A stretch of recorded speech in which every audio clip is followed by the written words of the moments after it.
দুমাস আগে জীবনের নতুন অধ্যায় শুরু করেছেন বাংলা সঙ্গীত জগতের দুই তারকা অনুপম রায় ও প্রসিতা। অনুপম রায়ের তৃতীয়বার ঘর বাঁধা নিয়ে সামাজিক মাধ্যমে কম চর্চা হয়নি, তবে নব দম্পতি যে গুছিয়ে সংসার করছেন তা তারা নিজেই জানিয়েছিলেন সংবাদ মাধ্যমে। এবার মধু চন্দ্রিমায় গেলেন অনুপম প্রসিতা। মূলত বিয়ের পর থেকেই কাজের চাপ ছিল অনুপম রায়ের। শো করতে গিয়ে টুকটাক ট্যুর হলেও হানিমুনটা হয়ে ওঠেনি। এবার ব্যস্ত শিডিউল থেকে সময় বের করে হানিমুনে গেলেন অনুপম প্রসিতা। তুরস্কে ছুটির মেজাজে রয়েছেন এই তারকা দম্পতি।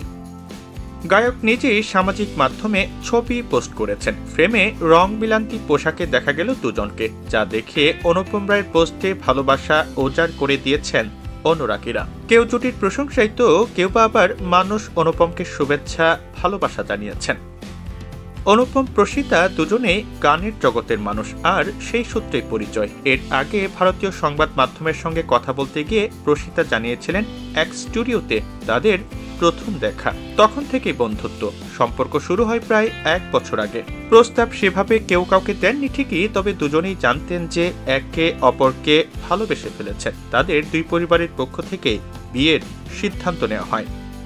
গণমাধ্যমকে প্রসিতা বলেছিলেন, অনুপম এত বড় একজন স্টার, তবে কখনো এই স্টারডম দুজনের সম্পর্ককে প্রভাবিত করেনি। তার কথায় অনুপমকে যারা চেনেন তারা জানেন ও খুব সাধারণ এবং ভালো মনের একজন মানুষ।